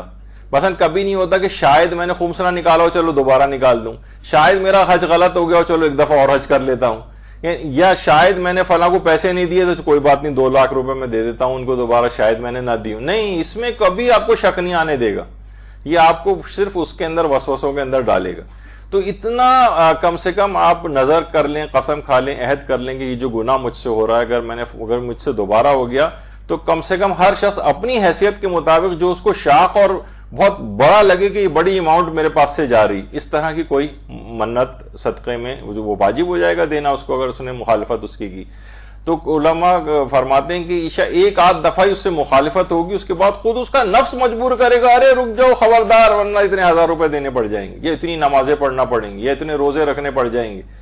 تو یہ مختلف اس طرح کے طریقے بھی ہیں جو شرعی طریقے ہیں. شرعی ریاضتیں ہم اس سلسلے میں کر سکتے ہیں, کوئی غیر شرعی ٹائپ کی کوئی منت یا اس طرح سے جو ہے وہ نہیں مانی جا سکتی. تو نورانیت کے اعتبار سے انسان اپنے آپ کو گناہوں سے جو بچاتا ہے, تو اس کے اندر ایک وہی جو ابھی میں نے اس سے پہلے آپ کو آیت اللہ وحید خراسانی کے حوالے سے بھی بتایا کہ جو 11 مرتبہ سورہ اخلاص صبح کے وقت بھی اگر پڑھے گا تو اس کے متعلق یہ کہا جاتا ہے کہ خواہ اس دن شیطان کتنا ہی زور کیوں نہ لگائے اس کو کوئی گناہ نہیں کروا سکے گا. اگر کوئی نماز صبح کے بعد 11 مرتبہ سورہ توحید کی تلاوت کرتا ہے, 11 دفعہ سورہ اخلاص, شیطان خواہ کتنا ہی زور کیوں نہ لگائے کوئی گناہ نہیں کروا سکے گا اس دن اس سے. تو انسان کو مختلف یہ علم حاصل کر کے ایسی چیزیں جو ٹپس ہیں علماء اور مجتہدین مراجع نے بتائی ہیں, یہ اس کو دماغ میں اپنے رکھنی چاہیے کہ یہ میں ان چیزوں سے استفادہ کروں اور اپنے آپ کو ان چیزوں سے بچاؤں. ایک چیز اور بھی ہے, وہ آیت اللہ بہجت بھی کہتے تھے اور بڑے علماء اس کو عرفا تو خاص طور پر اس کو بڑی تاکید کرتے ہیں, وہ بھی نماز فجر کے بعد ہی ہے, اور وہ ہے اپنے سینے پر ہاتھ رکھ کر 70 مرتبہ یا فتاحو پڑھنا. اللہ کا ایک نام ہے یا فتاحو, 70 دفعہ, اور اس کے بعد اپنے اوپر پھونک بھی اس کو مارے, تو اس کے قلب کے اندر ایک نورانیت پیدا ہوتی ہے, اس کے قلب کے اندر ایک معنویت پیدا ہونے لگتی ہے, گناہوں سے انسان اپنے آپ کو بچاتا. یا فتاحو, فے تے الف بڑی ہے اور اس پہ تجدید جو ہوتی. تو یہ اس کے لیے بہت ضروری چیز ہے. اچھا, اب طالب علم کے لحاظ سے ایک اور چیز یہ ہے کہ طالب علم عام طور پہ ہم کو نظر یہ آتا ہے کہ محنت کرتے ہوئے نہیں نظر آتے, محنت انہیں خوب کرنی. خیر ابھی اس کے اوپر ہم تفصیل ابھی تھوڑی سی اور آگے آئے گی. دیکھیے علوم کے فروغ کے اعتبار سے بھی اگر کوئی صاحب علم کام کرے, مثلا اگر آپ, ایک زمانہ تھا مجالس سے اعضاء میں ایک ٹرینڈ ہوا تھا, پھر آہستہ آہستہ پتہ نہیں اس دفعہ کچھ کم ہو گیا, کچھ تو ہمارے کچھ ہم خیال دوستوں نے بھی یہ چیز شروع کی تھی کہ مجالس میں کھانے وغیرہ تو بالکل ایز اٹ از کھلائیں, اس میں کوئی تبرک وغیرہ بانٹنا, کھانے کی چیز دینا, اس کو کوئی ریپلیس کرنے کی ضرورت نہیں, ایڈیشن کر دیں اس میں. مثلا ہے کہ کتابوں کی تقسیم, کتابچوں کی تقسیم, علم کے فروغ کے لحاظ سے ایک تبرک کی قسم یہ بھی بن سکتی. میں نے کہیں سنا تھا, پڑھا تھا, تصویریں بھی دیکھی تھیں اس کی, ابھی تو میرے پاس نہیں ہے, کہ ایک ملک کے ویسٹرن کنٹری میں کسی ایک ملک کے استاد کا انتقال ہوا, تو لوگوں نے جو اس کے لیے ایک جسے مجلس ترہیم کہیں، بہرحال وہاں تو یہ والی مجلس نہیں ہوتی، ایک جگہ جمع ہو کے ان کو یاد کرنے کے حوالے سے ایک پروگرام تھا. تو انہوں نے کہا کہ ہم بجائے ان کے لیے پھول لے کر آئیں، ہم یہ کریں گے کہ ایک ایک ہر شخص جو ہے نا ایک کتابوں سے بھرا ہوا ایک بیگ لے کر آئے گا، اور ہم جو ہے یہ کتابوں کا بیگ ان کی یاد میں ان کی طرف سے کسی غریب طالب علموں کو، تو تقریباً 100 افراد وہاں پر آ کر جمع ہوئے اور تقریباً 100 بیگز وہاں پر کتابوں سے بھرے ہوئے وہاں پر آئے، اس کے بعد غریبوں میں تقسیم ہو گئے. تو بہرحال یہ دیکھیے چیزیں ہوتی ہیں کہ پھول رکھنے سے کیا، صرف پھول رکھنے سے انسان آپ خود ذاتی طور پر ہی خوش ہوتا ہے، وہ بھی ٹھیک ہے کریں، اس کی کوئی ممانعت نہیں ہے. لوگ عام طور پر افراد و تفرید کا شکار ہو جاتے ہیں اور کہتے ہیں نہیں یہ پھولوں کی بھی کوئی ضرورت نہیں ہے اور قبر پہ پھول ڈالنے کی بھی کوئی ضرورت نہیں. اپنی جگہ پھول ڈالنے سے میرا آپ کا دل خوش ہو جاتا ہے، ڈالیے. لیکن بہرحال یہ کہ یہ والی چیزیں بھی اس کے ساتھ ساتھ اڈاپٹ کریں. ریپلیس کرنے کی ضرورت نہیں ہے کہ ہم کسی رائج رسم کے خلاف جا کر اور ایک معاشرے میں ایک طوفان برپا کر دیں، بلکہ یہ ہے کہ اس کے اندر ایڈیشن کر دیں چیزوں کا. مثلا ایک طریقہ کار یہ بھی ہے کہ کتابوں کے فروغ کے اعتبار سے تو علمی ترقی عام طور پہ دیکھنے میں یہ آتا ہے کہ لوگ سوچتے ہیں، یعنی ہم پوچھتے ہیں کہ سب سے سستی والی کتاب بتائیے کون سی ہے. جب کہتے ہیں جناب 25 روپے کی ہے تو وہ 25 میں بھی ڈسکاؤنٹ کروایا جاتا ہے. مدرسے میں لوگ آتے ہیں بانٹنے کے لیے کتابوں کے لحاظ سے، تو ان کو سب سے سستی ترین چیز، یعنی باقی اگر کچھ کہیں گے جناب کتنی دیگیں بن رہی ہیں حلیم کی، تو بتائیں گے کہ 15 دیگیں ہیں. کہ ہاں بہت سے لوگ تو 100 دیگوں والے پروگرام بھی کرتے ہیں چولی میں. تو بہرحال وہ ان کا اپنا ہے، ان پہ کوئی اعتراض اور اس کی بات نہیں، لیکن ایک تھنکنگ کے اعتبار سے میں بات کر رہا ہوں کہ اس کے اندر تو بہت زیادہ پیسہ لوگ خرچ کرنے کو تیار ہوتے ہیں. لیکن جہاں علم کے فروغ کی بات آ جائے تو وہاں پر ان کو 30-25 روپے بھی جو بہت زیادہ لگتے ہیں ایک کتاب کے. اور وہی کہیں گے جناب 30 روپے کا مثلا شیرمال بھی ہے تو وہ کیا وہ 2 شیرمال بھی ہر ایک کو دینے کو تیار ہو جاتے ہیں، لیکن کتاب نہیں. تو یہ ایک چیز ہے، اس کو فروغ دینا چاہیے. تو دیکھیے کتاب کے متعلق کہا جاتا ہے کہ ایصال ثواب کی مجالس کے اندر خصوصی طور پر اس وقت تو دیکھیے بہت سے لوگوں کا دل بھی بڑا نرم ہوتا ہے. کہا جاتا ہے کہ ایصال ثواب کی مجلس وہ واحد مجلس ہے کہ جس میں کوئی اگر دہریہ رشتہ دار بھی ہے نا، جو اللہ کو بھی نہیں مانتا، رسول کو بھی نہیں مانتا، وہ بھی اس مجلس میں اس کو آنا پڑتا ہے. تو بہت سے ایسے افراد ہوتے ہیں جو پورے سال مجالس میں، حتیٰ کہ عشرہ اولا کی جو مجالس محرم کی ہوتی ہیں اس میں بھی لوگ عام طور پر بہت سے افراد نہیں جاتے ہیں، لیکن رشتہ داروں کی ایصال ثواب کی مجلس میں ان کو مجبوراً آنا پڑتا ہے. تو اس کا بھی کوئی اسپیشلائزیشن اس کے اندر کر لے اور اپنے آپ کو اس میں کہ اس کا مواد ایسا تیار کر کے لوگ آپ کو کہیں کہ جناب ایصال ثواب کی مجلس فلاں ذاکرہ کو بلاؤ، وہ سب سے بہترین پڑھتی. اس طرح کی اس انداز کی دل کو جو ہے منقلب کر دینے والی مجلسیں کہ لوگ عمل اور رغبت. اچھا اس میں ہر شخص دیکھیے موت کی جو مجلسیں ہوتی ہیں عام طور سوئم کی، 40ویں کی، برسی کی، اس میں لوگ موت کی طرف ذرا سننے کو تیار ہوتے ہیں. اس کا میٹر ان لوگوں کو بھی پتا ہوتا ہے ایصال ثواب کی، تو اس میں تبلیغ کا بہت اچھا موقع آپ کے پاس ہوتا ہے. تو اس میں اسپیشلائزیشن پیدا کریں بنسبت کہ عمومی قسم کی مجلسیں. مہارت جو ہے وہ اگر اس سلسلے میں آ جائے تو آپ کی ایک اسپیشلائزیشن بھی ہو جائے گی. اچھا اس میں ظاہر ہے کتابوں کے لحاظ سے بھی ایک بات اور بتا دوں کہ ظاہر ہے کہ عام طور پر ایک ٹرینڈ اور بھی ہو گیا، لوگ فوراً کہتے ہیں بھائی ہمیں سافٹ کاپی چاہیے فلاں بک کی، یعنی بس ہمیں انٹرنیٹ پہ ادھر ادھر مل جائے. نہیں، آپ کے پاس الگ سے کتابوں کی بھی ایک لائبریری ہونی چاہیے گھر پہ، چاہے چھوٹی سی لائبریری ہو. دیکھو کہ یہ اچٹتی پچٹتا سا طریقہ ہوتا ہے انٹرنیٹ پہ گئے اور ایسی کتاب کو کسی کو ورق گردانی کی. جو پوری کتاب ہاتھ میں ہوتی ہے، انسان اس کو شروع سے آخر تک پڑھتا ہے، اس کے اندر زیادہ گہرائی ہوتی. تو ویسے اگر انٹرنیٹ پہ کوئی کتاب تلاش کرنی ہے تو بہرحال اردو کے اندر ہماری جو زیارات.net کے نام سے ایک ویب سائٹ ہے، اس کے اندر بہت کتابیں، زیارات ZIYARAT زیارات.net. تو بہرحال اگر آپ زیارات.net کے اوپر جائیں تو آپ کو بے شمار کتابیں، تقریباً ہر موضوع کے اوپر ہی جتنی اردو میں کتابیں اچھی خاصی ہم نے دیکھا ہے کہ اس کے اوپر موجود ہیں. بہت اچھی ویب سائٹ. لیکن کچھ کتابیں آپ کے پاس ویسے بھی الگ سے بھی ہونی چاہیے. اچھا اب اپنے روحانی اور علمی ترقی کے لیے، نورانیت پیدا کرنے کے لیے علماء فرماتے ہیں کہ خاص طور پر جو خاص ایام ہیں اور ان خاص ایام کی جو راتیں ہیں ان سے آپ بھرپور استفادہ کریں. مثلا شب قدریں آتی، شب قدر قبولیت کی سارے سال کے احکامات لکھنے کی رات ہوتی ہے، تقدیروں کی رات ہوتی ہے.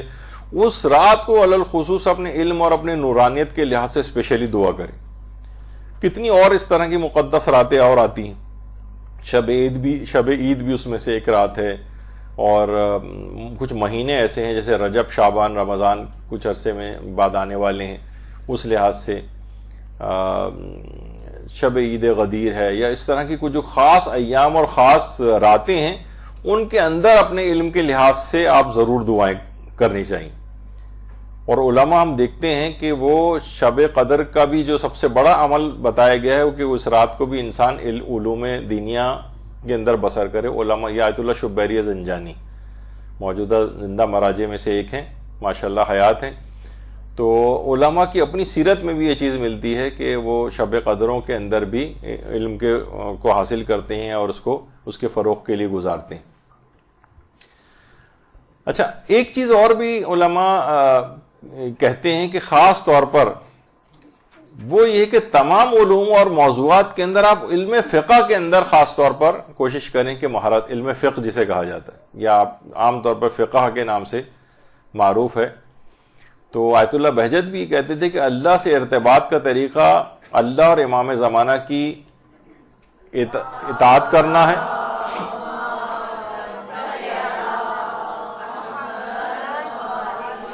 اور اطاعت کیسے ہوگی؟ اپنے مرجع کے رسالے عملیہ پہ عمل کرنے سے. یعنی ایک آپ کا جو عمل ہے وہ آپ کے مجتہد عالم کے فتوے کے مطابق، اس سے ہٹ کر نہیں ہونا چاہیے. تو گویا یہ کہ آپ نے اپنے زمانے کے امام کی بھی اطاعت کر لی. تو اپنا ارتباط اس سے آپ کو رسالہ عملیہ سے بڑھانا ہے. رسالہ عملیہ سے مراد فقط توضیح المسائل نہیں، یعنی ان کے دینی احکام توضیح سے میں بھی ہوتے ہیں، دیگر کتابوں کے اندر بھی ہوتے ہیں، ان کے استفتاحات وغیرہ کے اندر بھی ہوتے ہیں. تو یہ خاص طور پر. اور کہا یہ جاتا ہے کہ دیکھیے علوم ویسے تو انسان علم تفسیر میں کسی کا خاص انٹرسٹ ہے وہ بھی حاصل کرے، بہت بڑا علم ہے، قرآن کا علم، تفسیر کا علم، احادیث کا علم، اخلاقیات کا علم، عقائد کا علم اور تاریخ کا علم وغیرہ. لیکن کیا ہے کہ ایک جو خصوصی ایک برکت اور ایک نورانیت ہے وہ علم فقہ کے اندر. مسائل فقہ کے اندر خاص طور پر آپ کوشش کریں کم سے کم اس میں اپنی. اچھا، کسی بھی جگہ آپ جاتی ہیں نا تو لوگ آپ سے شاذ و نادر کوئی تاریخ کا مسئلہ پوچھے گا، شاذ و نادر کوئی آپ سے عقائد کی کوئی دلائل کا پوچھے گا، تفسیری نکات شاذ و نادر کوئی پوچھے گا. لیکن جہاں کہیں آپ جائیں گے، عالم ہو یا کوئی بھی، اس سے لوگ فقہی مسئلہ ضرور پوچھنے آتے ہیں کہ جناب یہ والا مسئلہ ہے، ہمیں یہ والا مسئلہ بتا دیں. تو اس کے اندر ایک خصوصی مہارت آپ کو پیدا کرنی چاہیے، اور یہ واقعتاً نورانیت بھی پیدا کرتی ہے. اور دوسری ایک اور خصوصیت علم فقہ کے اندر یہ ہے کہ علماء کہتے ہیں کہ خاص قسم کی فقہ کے اندر ایک برکت ہے کہ جو بھی اس کے اندر زیادہ اپنے وقت کو لگاتا ہے اس کے مالی بہت ساری مشکلات حل ہوتی ہیں، جس میں سر فہرست مالی مشکلات کا حل. یعنی غیب سے اللہ اس کے لیے انتظام کرتا ہے. ایسا شخص کبھی روزگار کے سلسلے میں پریشان نہیں ہوگا، رزق کے سلسلے میں پریشان نہیں ہوگا. یعنی ایک ایسی چیز ہے کہ جو کہ محسوس کی گئی ہے کہ اس طرح کی خاص برکت اس علم کے اندر. تو کوشش کریں کہ اس کے اندر آپ خصوصی توجہ دیں، دیگر علوم کے ساتھ ساتھ اس کو خصوصیت کے ساتھ حاصل کریں. یہ ایک بڑی اہم چیز ہے. اچھا، اور ایک اور چیز جو طالب علم کو اور ایک عام مومن کے لحاظ سے بھی لیکن دینی طالب علم کے لیے اور ضروری ہے، زیادہ تر اوقات میں باوضو رہنا. زیادہ تر اوقات میں مدرسہ آنے سے پہلے آپ حتی الامکان جتنا بھی ممکن ہو سکے وضو کو بچاتے ہوئے، اس میں وسوسے کی حد تک بھی نہ جائیں کہ ہر 5-10 منٹ بعد وضو کرنے کے لیے جا رہے ہیں، ایک عجیب وسواسی کیفیت ہو رہی ہے. نہیں، زیادہ تر اوقات کے اندر کوشش کریں کہ باوضو رہیں. خاص طور پر اگر کوئی آدمی سونے سے پہلے بھی اگر وضو کی عادت ڈال لے کسی جگہ، جیسے ابھی تصویر آپ کے سامنے، مثلا عالم کہیں گئے ہوئے ہیں تو وضو تجدیدی بھی ایک چیز ہوتی ہے. یعنی ابھی ضروری نہیں کہ وضو ٹوٹا ہی ہو کسی کا، لیکن نمازوں کا وقت آ کے وضو کیا ہو، ہم ایک وضو اور کر لیں. الوضو علی الوضو نور علی نور، ایک نور کے اوپر ایک اور نور ہو جائے گا. بہت سے علماء تو اس حد تک تھے، جیسے ہمارے گزرے آیت اللہ باقر وحید بہبہانی، جنہیں استاد الکل فی الکل کہا جاتا ہے. 98 سال کی ان کی عمر ہو گئی تھی، 98 ایئرس. سوچیں اور اس میں بھی 98 سال کی عمر میں بھی شرح العلوم کا درس دیتے تھے، اور باقاعدہ اخباری فرقے کو جو شکست فاش دی تھی وہ آیت اللہ باقر وحید بیبہانی نے دی تھی. اس کے بعد سے آج تک اخباریت پنپ نہیں سکی. آج کل جتنے بھی اخباری زیادہ تر وہ جعلی اخباری شمار ہوتے ہیں، یعنی لیکن اصل جو صف کو درہم برہم کیا تھا وہ آیت اللہ باقر وحید بیبہانی نے کیا تھا. 98 سال کی عمر میں بھی درس دیتے تھے.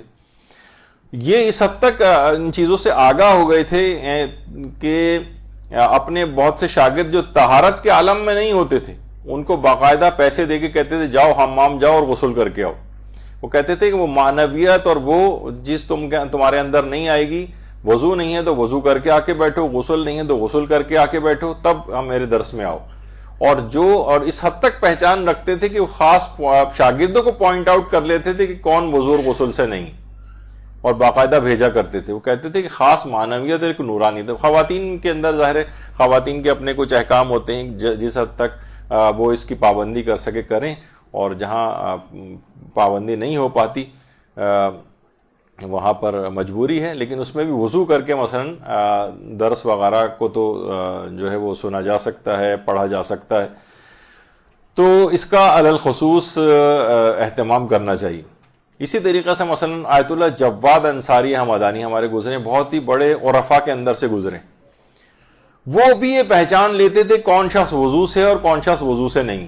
پورے باقاعدہ لوگ ان کے پاس آتے تھے، کبھی گھر میں دعوت بھی کرتے تھے تو یہ خود سب کے ہاتھ دھلاتے تھے، اور باقاعدہ بغیر نام لیے اعلان بھی کرتے تھے کہ سب لوگ وضو سے آئیں سوائے ایک شخص کے. تو بعض اوقات یہ بھی ہوتا ہے کہ اس طرح سے خاص طور پر علمی جو نشستیں اس میں خاص ایک نورانیت انسان کے اندر جو ہے وہ پیدا ہو جاتی. بس میرا خیال ہے کہ ابھی کیونکہ دوسرا اگلا لیکچر بھی اس سلسلے میں ہونا ہے. مولانا ڈاکٹر شیخ محمد علیم صاحب قبلہ تشریف لا چکے ہوں گے، اور میرا تو ارادہ تھا کہ آج بس اس کو دوسرے درس کے اوپر اس سلسلے کو نورانیت والے کو ختم کر دوں گا.